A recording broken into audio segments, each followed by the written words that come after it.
I awakened the most useless F-rank ability in history. Refresh. It lets me target non-living objects within a 1-meter radius and reset them to their original state. But in practice, I'd refresh a book and it was still just a book.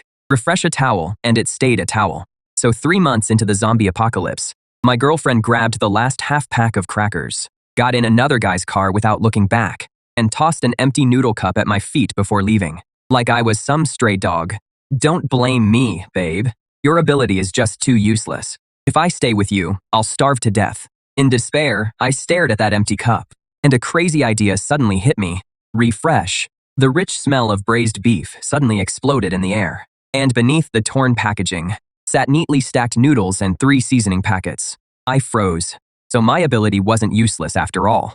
We'd all just misunderstood it. This so-called reset to initial state didn't mean going back to how it was a second ago, but to its factory fresh condition, an empty noodle cup. Its initial state was a brand new, unopened cup of noodles. My heart pounded like a drum in my chest, not from fear, but from pure exhilaration. I looked around this ransacked convenience store. The shelves were littered with torn open snack bags, empty drink bottles, trash to everyone else. But to me now, this was a bottomless treasure trove. I didn't rush to boil water for the noodles. In the apocalypse, the smell of food could draw unwanted attention.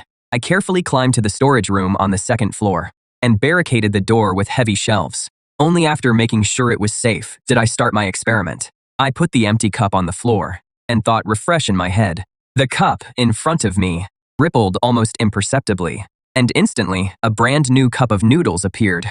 Again, I kept repeating it, barely containing my excitement. 10 minutes later, I'd piled up a small mountain of 60 instant noodle cups. My ability had a 10-second cooldown, meaning I could have unlimited noodles. Then I looked at an empty water bottle nearby.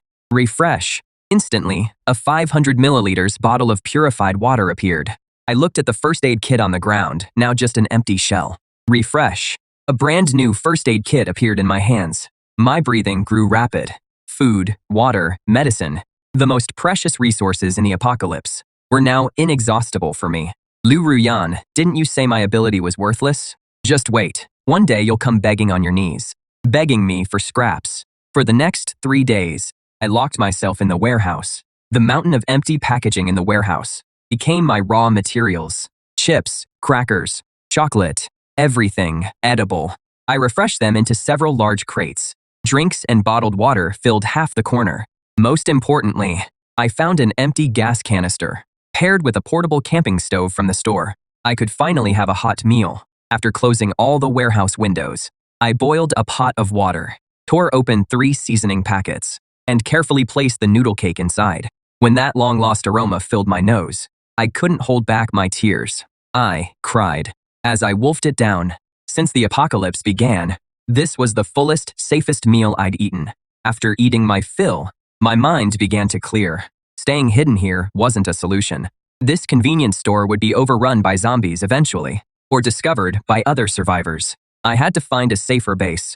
Besides, I needed weapons. Food and water alone, in this wasteland, would only make me a lamb to the slaughter. I packed all the supplies into 2 massive hiking backpacks. Then I opened the door a crack and checked the world outside. A few zombies wandered aimlessly down the street. I took a deep breath. I gripped the fruit knife I'd refreshed, now sharp as new. Time to go. Getting out was tense but uneventful.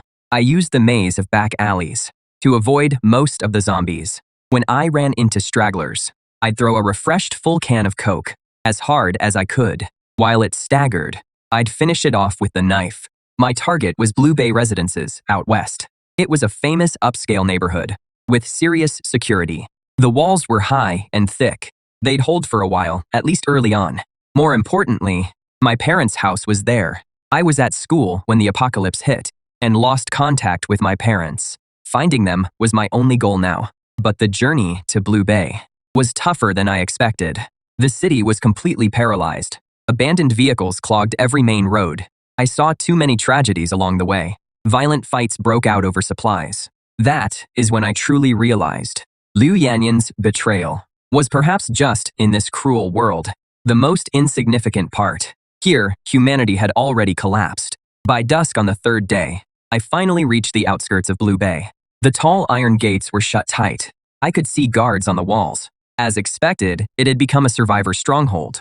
I hid nearby and watched for a long time. To enter the compound, I'd have to pass their inspection, so I packed my bag, stashed most of my supplies in a hidden sewer, keeping only 2 bottles of water and a pack of crackers, pretending to be an ordinary refugee, and walked toward the gate. "Stop, who goes there?" A sharp voice rang out from the wall. I raised my hands and looked up, my face dirty with dust and grime. "I'm a resident here. My name is Lin Fan. I live in Building 17. Building 17, Lin Fan, verify." The man above went quiet for a moment, seemingly checking over the radio. A moment later, the gate cracked open. A man holding a steel pipe, looking wary, stepped out. "ID," he said curtly. I pulled the ID I'd prepared from my pocket and handed it over. He checked it, then looked me up and down. "Just you? Where are your supplies?" I lowered my head at his words, my voice carrying just the right tremor of fear. "I was robbed on the way. This is all I have left." The man frowned. He seemed skeptical, but faced with my frail frame and pitiful appearance, he finally let his guard down. "Come in, remember the rules. All newcomers must hand over half their supplies for redistribution." My heart sank at his words. Luckily, I'd come prepared, so I nodded obediently, handing over a bottle of water and half a pack of crackers. The man took them. A flicker of disdain crossed his eyes, but he still waved his hand and let me pass. Once inside the complex, the scene let me breathe easier. The atmosphere remained tense, but at least there was order. People were patrolling. Others were reinforcing the defenses. There were also women and children gathered in the community center. It was like an island in the apocalypse, temporarily cut off from the carnage outside. An older woman at registration told me that a man called Brother Bao now ran things. He used to be the property manager here. After the apocalypse hit, he awakened Earth element powers and organized a guard to protect everyone. All residents received daily rations based on contribution points. To earn more, you had to join the patrol or logistics teams. I claimed poor health and didn't join any team for now. My priority was finding my parents. With an anxious heart, I ran to my doorstep, only to find the security door forced open and the inside ransacked. Seeing this, my heart plummeted. I rushed inside, frantically calling for Mom and Dad, but only deathly silence answered. A thin layer of dust covered the living room table, showing they'd been gone for days. There were signs of struggle on the floor, but no blood. A small mercy, perhaps. I collapsed onto the floor. Unprecedented confusion and fear gripped me. I had no idea where to search. As I sat there, dazed, footsteps approached outside. A leering voice rang out. Well, looks like we missed one." I jerked my head up to find 2 men blocking the doorway. The one in front had a shaved head, eyeing me with unmistakable malice. I recognized him. He was Scorpion, a small-time lieutenant under Brother Bao. Scorpion licked his lips, his gaze raking over me like I was fresh meat on the chopping block. "Your household head owed Brother Bao quite a few contribution points the other day. They got kicked out. This place is ours now." My eyes narrowed. "What did you do to my parents?" Just kicked them out. That is what happens to the useless in the apocalypse. But you seem capable enough. If you're willing to stick around and run errands for us, handle a few things, we might consider letting you scrape by here." I'd been so naive, thinking this place was a safe haven. Turns out, it is the same law of the jungle. As they drew closer, my hand slipped quietly toward the side pocket of my pack. Inside lay a fruit knife I'd sharpened to a gleaming edge. But just as I braced to fight for my life, a cold female voice cut through from the doorway. "Stop." Scorpion and his men froze mid-step when they saw who it was. Their grins stiffened instantly, replaced by fawning deference. The woman in the doorway wore black combat gear. She carried a Tang Dao in her hand, its blade still streaked with dark red stains. Several equally formidable team members followed behind her. I knew her. This was Shen Ling, captain of Blade, the strongest combat squad in the guard, rumored to have awakened a rare metal-type ability. Her strength was unfathomable. Brother Leopard's most trusted weapon. Shenling ignored Scorpion, her eyes settling on me as she asked flatly, "What is going on?" I seized the lifeline and spoke urgently. "They're trying to bully me." Scorpion's face shifted as he rushed to explain. Captain Shen, don't listen to his nonsense. His parents owed contribution points. We're just here to collect the property. Does collecting property require two of you and blocking the door? Her voice wasn't loud, yet carried absolute authority. Get out now. Scorpion fled as if granted amnesty, dragging his men out in a panic. Once the danger passed, my tensed body went slack, and I nearly collapsed. Shenling studied me, her brow furrowing slightly. Stay away from that crowd from now on. She clearly didn't want to get involved further. She turned to leave. I quickly called out to stop her. Captain Shen, do you know where they took my parents? They're Lin Jiangguo and Wang Shumei. Shenlin thought for a moment, then seemed to remember. Brother Bao sent everyone without supernatural abilities, along with the elderly and disabled who couldn't do heavy labor, to the abandoned factory outside the North Gate, calling it letting nature take its course. My heart sank. An abandoned factory like that. No food, no protection. How is that any different from waiting to die? Once Shenlin left, I immediately shut the door. I had to get to the North Gate factory. I had to find my parents. But first, I needed strength. I grabbed a chocolate bar from my backpack, wolfed it down for a quick energy boost. Then I spotted the steel pipe Scorpion had left behind. It was rusted and slightly bent. I placed my hand on it and refreshed it. Then, a brand new, gleaming steel pipe appeared in my hand. But that wasn't enough. I ran to the kitchen and found my dad's old, outdoor survival kit. Inside was a multi-purpose military shovel, a survival axe, and a dagger. They had all grown dull from disuse. I refreshed all three weapons, instantly restoring them to razor-sharp condition. When night fell, I slipped out during the patrol's shift change and quietly headed to the North Gate. It was far more desolate than the main entrance. Only 2 guards stood watch, yawning. I didn't alert them.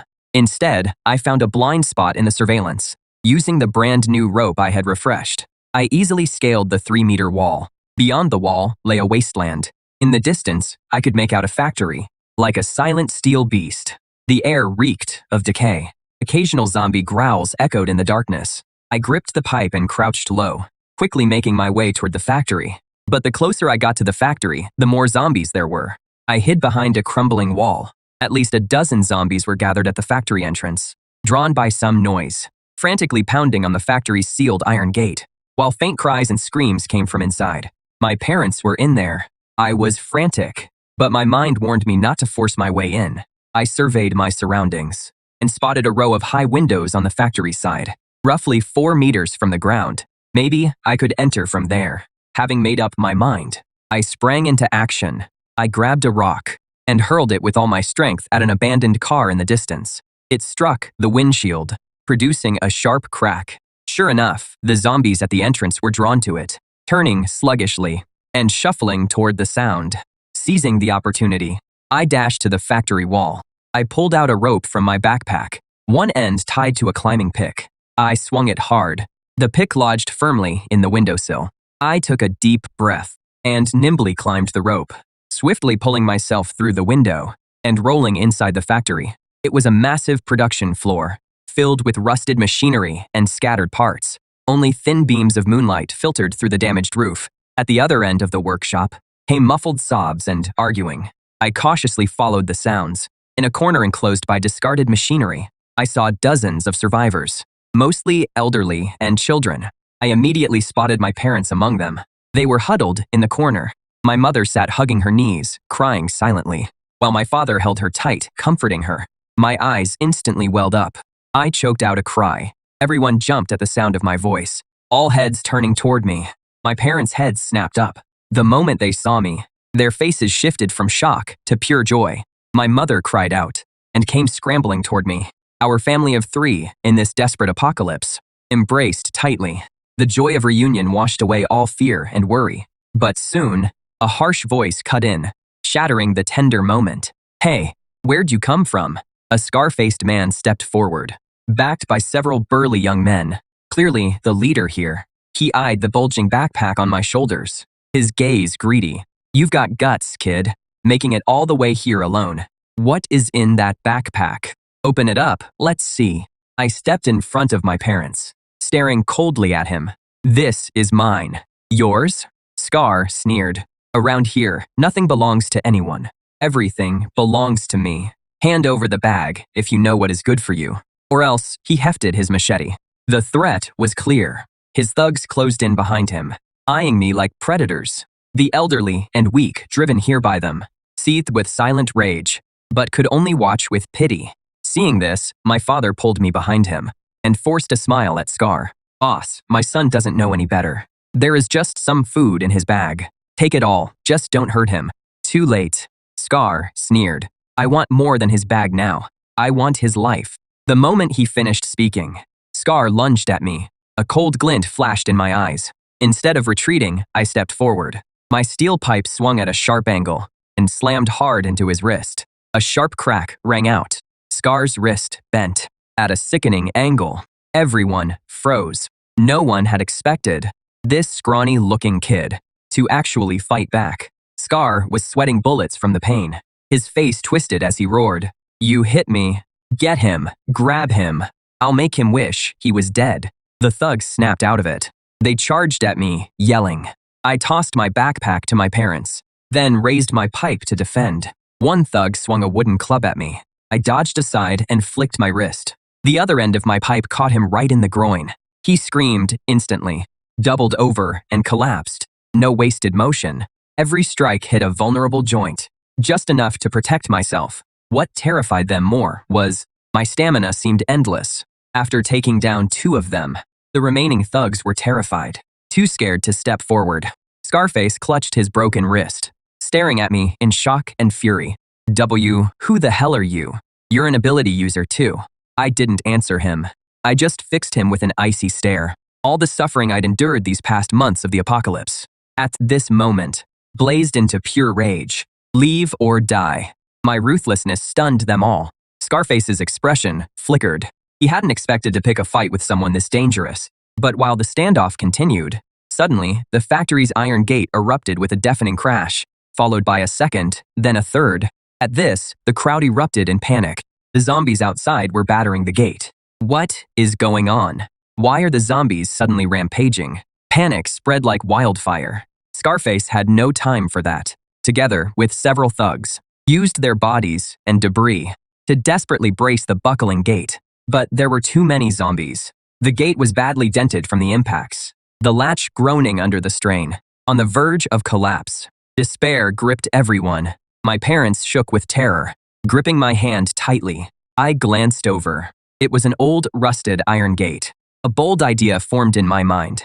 Then, gripping the steel pipe, under everyone's shocked stares, I headed for the gate. What are you doing? You'll get yourself killed. One of the thugs bracing the door yelled at me. I ignored him and pressed my palm directly against the cold, corroded metal. Then, as everyone watched in disbelief, a miracle occurred. That dented, battered iron gate, as though time itself reversed, gradually smoothed out, even the warped frame straightening. In mere seconds, a gleaming steel door stood before them, against the zombies' assault. The door held firm, emitting only dull thuds. The entire workshop fell deathly silent. Everyone stared at me dumbfounded. Scarface's mouth hung open, forgetting his broken wrist entirely. He pointed at me, stammering, Your power is repair? I couldn't be bothered to explain. I withdrew my hand and looked at him coldly. Strength is the only currency that matters in the apocalypse. My ruthlessness just now, combined with this miraculous display, had completely shattered Scarface's resolve. He looked at me, and his eyes held no more greed, only deep, gut-wrenching fear. Be big brother. I had no idea who I was dealing with. A man of your stature. Please don't hold this against me. I didn't say a word. I just walked over to my parents. My mother looked at me, her eyes conflicted, proud, worried, and almost like she didn't quite recognize me. I took her hand and gave her a reassuring look. Mom, don't worry, I've got you. Then, from that massive backpack, I pulled out a self-heating rice meal, a sausage, and a bottle of water. I handed them over. Mom, Dad eats something first. The smell of food instantly grabbed everyone's attention. Those survivors, starving for God knows how long, stared at the food in my parents' hands. With loud gulps, their eyes filled with desperate hunger. Scarface and his crew couldn't take their eyes off it. In an apocalypse where food was worth more than gold, my casual abundance stunned them even more than fixing the gate. When I was done, I turned back to Scarface. From now on, I'm running this place. My voice wasn't loud, but everyone heard it clear as day. Scarface's face twitched. Finally, he hung his head in defeat. Taking over the factory stronghold went smoother than I expected. Against overwhelming power and endless supplies, Scarface's little authority fell apart instantly. I didn't kick them out. In the apocalypse, people are a resource too. I put them on guard duty and zombie cleanup. I'd handle food and logistics. Every day, I'd lock myself in a private room, pretending to check inventory, while actually cranking out food as fast as I could. Once daily necessities were covered, crate after crate of fresh supplies appeared before everyone. By then, every look they gave me was pure awe. They all thought I had a spatial ability, storing massive amounts of supplies inside. With plenty of food and safe shelter, the survivors slowly came back to life. Under my management, the entire abandoned factory became well organized. Mom and Dad became my right-hand team, helping me manage people and hand out supplies. They regained their dignity and pride among the others. Their spirits lifted more each day. Everything was looking up. Yet one thing still weighed on me. That was Blue Bay Community. That property manager, Bao, kicked out defenseless elderly people like my parents, leaving them to fend for themselves. I'd settle that score with him eventually. Besides, Blue Bay's defenses and living conditions were way better than this rundown factory. I wanted to give my parents, and everyone who'd stuck with me, a real home. It was time to go back and deal with Bao. 1 week later, I made all the preparations. I used my restoration ability on several abandoned scooters I found in the factory, restoring them to full charge, good as new. I also produced dozens of brand new protective suits, helmets, and steel-toed boots for weapons. Besides steel pipes and axes, I also had people take steel from the factory and forge it into sharp spears. As for Scarface and his top guys, they were now loyal to the bone. I gave them food and warmth, which was a life-saving favor in this apocalypse. I picked 20 of the strongest team members, including Scarface. Before we left, I looked at the team and gave them a quick pep talk. We're not going back to beg this time. We're going to take back what is ours. Blue Bay has solid walls and comfortable homes. We're going to build a truly safe home there. Anyone who is with me, get in. No one hesitated. After seeing what I could do, they trusted me blindly. A convoy of 20 vehicles rolled out in force toward Blue Bay. When we reached the north gate, the guards on the wall spotted us. Seeing our well-armed group, they froze. Scarface, didn't they kick you out? What are you doing back? Scarface was now my loyal man. He stood tall and answered loud and clear. We're here to talk business with Brother Bao. Business, you guys. The guard laughed. I stepped out of the car, walked to the front and said calmly, go tell Brother Bao. Lin Fan is back. The guard didn't know me, but seeing me at the center of the group, he could tell I mattered. After a brief pause, he got on his radio and reported up the chain. Soon, the north gate swung open. Brother Bao came out with a large crew, including Shen Ling, former captain of the guard squad. Brother Bao was a heavy-set man in his 40s, with shrewd, arrogant eyes. When he saw our group, especially our brand new gear and sharp appearance, his eyes flashed with surprise and greed. Well, little brother Lin Fan, long time no see. Where'd you hit the jackpot? Brother Bao, I'll cut to the chase. I want to move my people into Blue Bay. Brother Bao acted like he'd heard the funniest thing, bursting into loud laughter. Little brother, you awake? I fought for Blue Bay. Why should I let you in? With this, I snapped my fingers. Behind me, Scarface brought up a crate. Opened, it revealed a full case of sealed compressed biscuits. Brother Bao's laughter died instantly. The guards behind him all gasped. Though Blue Bay had strong defenses, more people meant greater consumption. Food had always been scarce.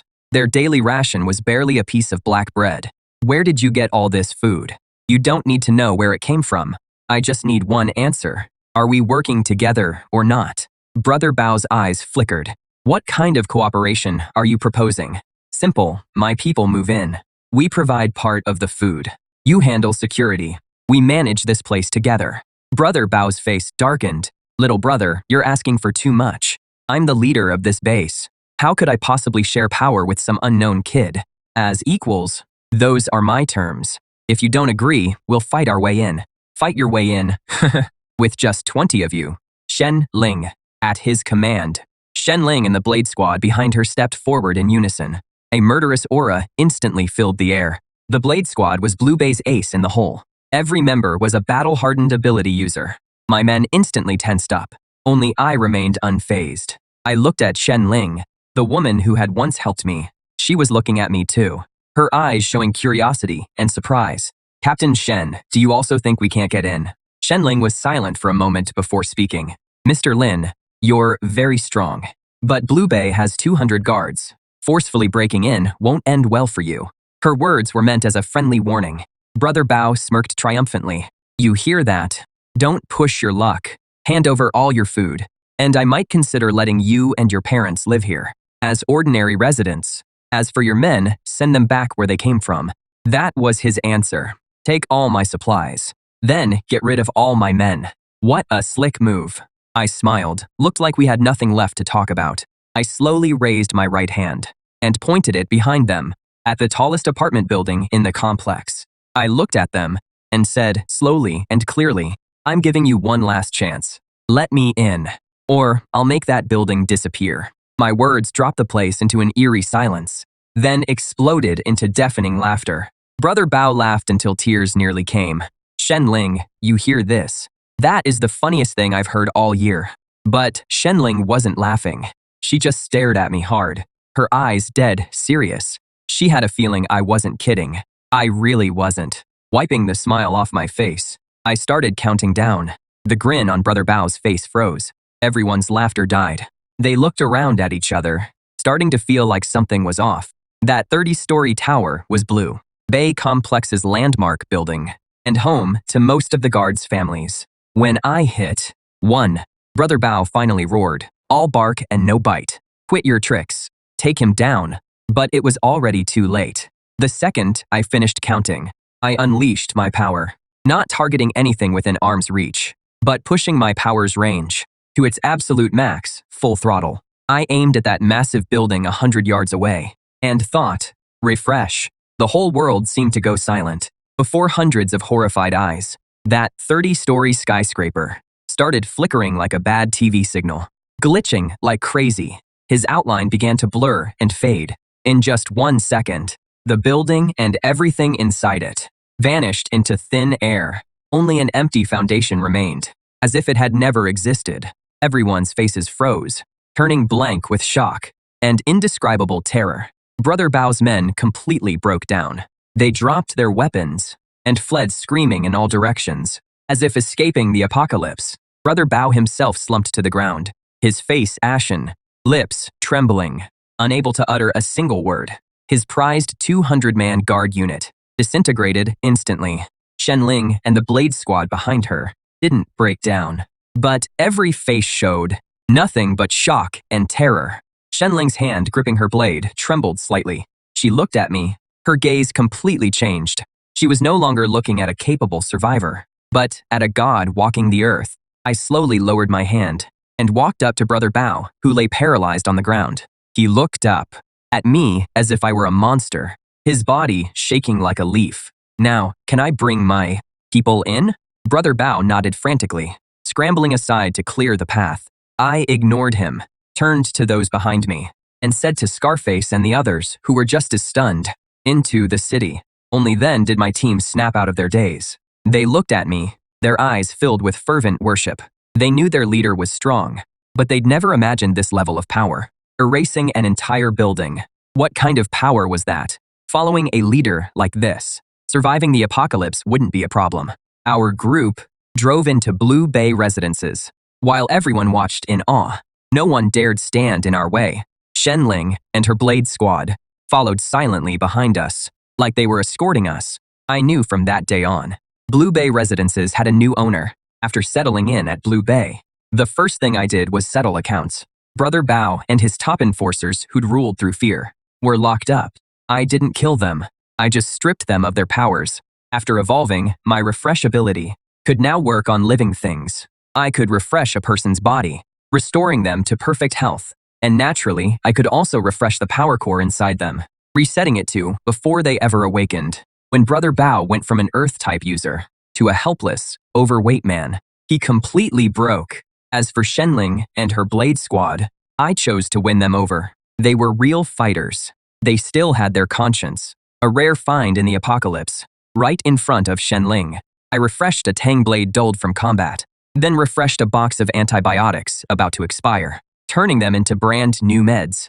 Shenling watched all this, and finally got it. My ability wasn't spatial storage, and it wasn't repair. It was something she couldn't comprehend, almost like a law of nature. A power so deep it touched the fundamental laws themselves. She stayed quiet for a long time, then finally bowed to me.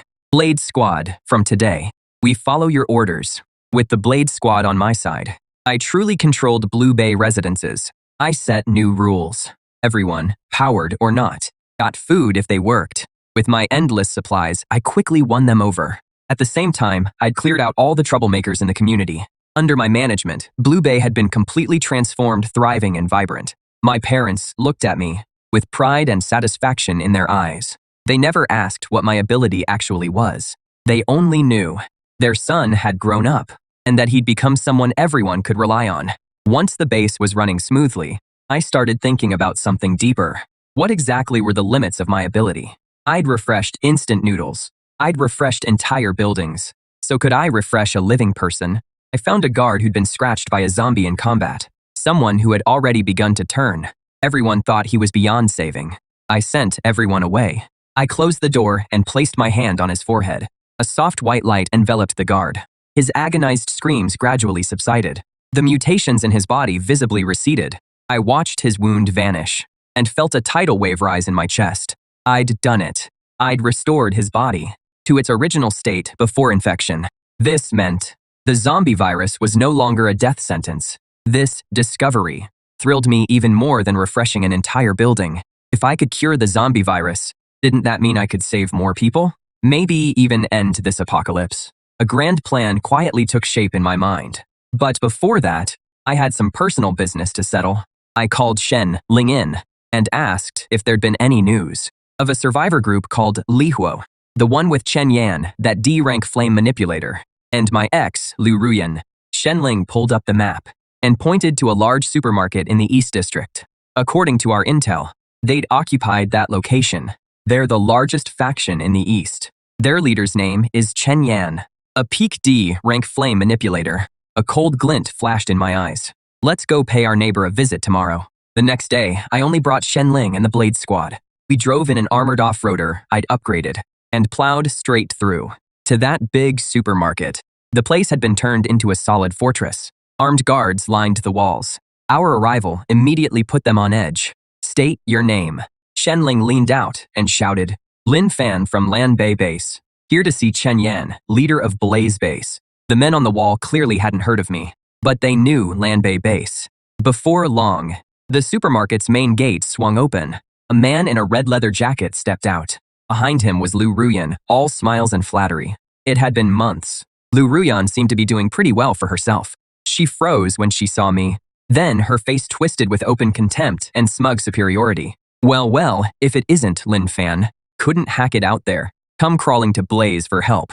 She probably still thought I was that pathetic loser who needed her protection. Chen Yan looked me up and down too, especially when he spotted Shen Ling behind me, and the Blade Squad. A flicker of wariness crossed his eyes, but mostly he looked unimpressed. Lan Bei Base? Never heard of it. We don't take in freeloaders. Since we're all survivors here, leave your wheels and supplies, and beat it. He was talking big.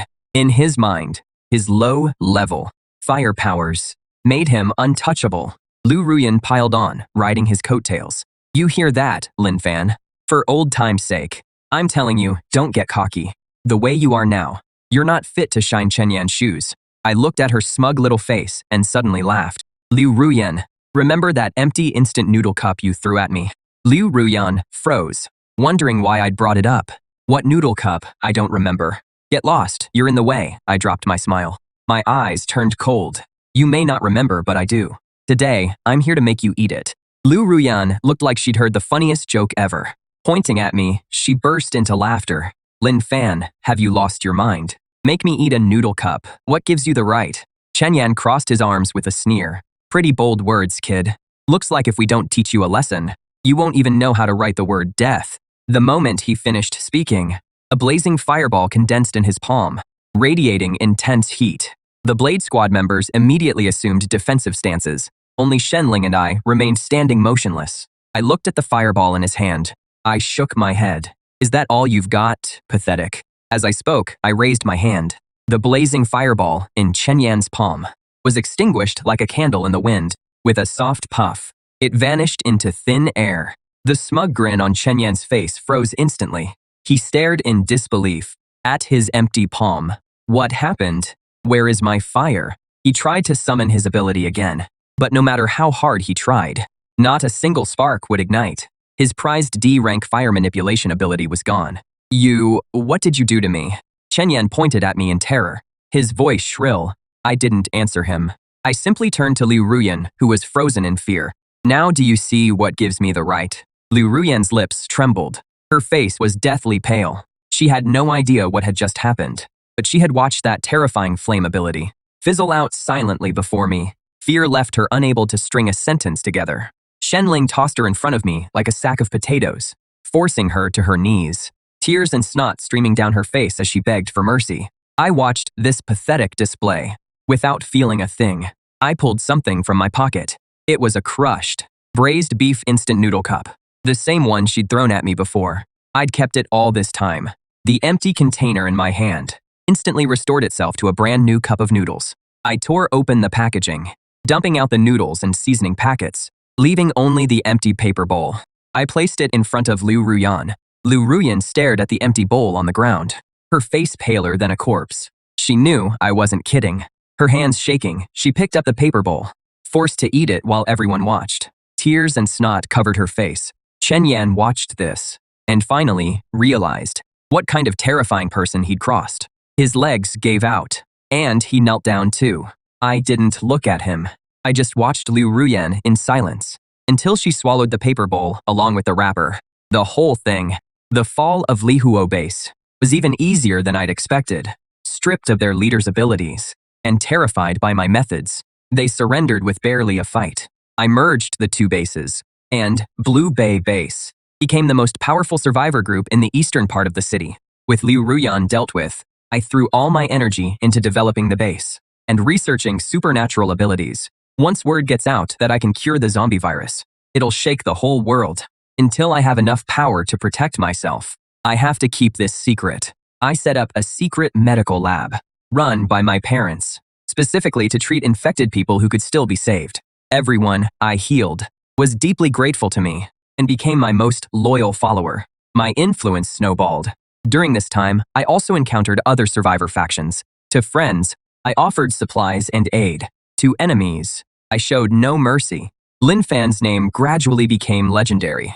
Some called me a priest of salvation, while others called me a demon of destruction. But no matter what they said, they couldn't deny one fact. I already stood at the pinnacle of this apocalyptic world. Year 5 of the apocalypse. Blue Bay Base had expanded into a megacity of 100,000. We had a comprehensive defense system, self-sufficient agriculture, and restored social order. Here, people were smiling again, and I, as the creator and guardian of this city, rarely appeared in public. Most of my time was spent atop the highest tower in the city center, overlooking the city I had built with my own hands. My abilities had also grown beyond recognition. I no longer needed physical contact to refresh everything within my line of sight. I could refresh barren land and make it fertile. I could refresh contaminated water and make it pure. My power was approaching that of a true god. Shenling was now the supreme commander of Hope City. She stood behind me, reporting the latest developments. My lord, the horde from the west is approaching. An S-class mutated zombie with intelligence. An S-class mutated zombie with intelligence. S-class zombies are the ultimate catastrophe of the apocalypse. Each one possesses the power to destroy an entire city. At those words, my gaze pierced the distance. I saw that black tide of hundreds of millions of zombies, blotting out the sky and sun. And at its center, seated upon a throne of bones, an S-class zombie sat there like an emperor. It seemed to sense me watching it too. Its blood-red eyes locked onto mine in midair. A terrifying psychic pressure crossed 100 miles and slammed straight into me. Shenling grunted, her face going deathly pale, but I just waved my hand. and that pressure vanished like smoke. Ready. Shenling took a deep breath. Her eyes were steady. Hope City stands with you to the end. I smiled and shook my head. No, we're not dying. I turned to face her. And everyone in this city, this apocalypse, ends now. I walked out of Hope City alone, stood atop the city wall, facing that tide of zombies that seemed ready to swallow heaven and earth. Inside the city, 100,000 citizens watched me on giant screens. They were nervous, scared, but most of all, they trusted. The S-Class zombies' roar seemed to tear at their very souls. It commanded the horde to launch the final assault. Slowly, I raised my hands, as if to embrace the whole world. Everyone assumed I was about to unleash some world-shattering attack, but they were wrong. There was no killing intent on my face, only a trace of mercy. My power was never meant for destruction. It was meant for rebirth. I closed my eyes and released everything I had, holding nothing back. Not targeting one zombie, not targeting one area, but targeting this scarred, broken, dying world. Time seemed to freeze. A light beyond words, gentle yet endless white light, burst from me, spreading outward across the world. Wherever the light touched, the frenzied zombies stopped in their tracks. Their rotting flesh began to heal. Their clouded eyes cleared.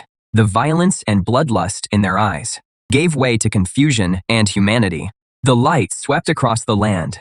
Green grass sprouted from the cracked, parched earth. The gray haze lifted, revealing the clear blue sky they hadn't seen in ages. The S-Class zombie, seated on the throne of bones, watched in horror as its body transformed. It tried to resist, but could not stop it. This primordial force from the origin of the world. Eventually, it too regained human form, staring blankly at its own hands. The entire world had been refreshed. Everyone infected by the virus returned to normal. Every environment destroyed by the apocalypse came back to life, as if that 5-year nightmare had been nothing but an illusion. Inside Hope City, a deathly silence fell. Everyone watched through their screens, stunned by this miraculous sight. No one knew how much time had passed. The first person wept with joy, followed by a second, then a third, until thunderous cheers shook the entire city, echoing across the entire renewed world. They shouted my name. I stood atop the city wall, feeling the gentle breeze. I turned and saw Shenling. I saw my parents. I saw countless joyful faces filled with hope. I smiled.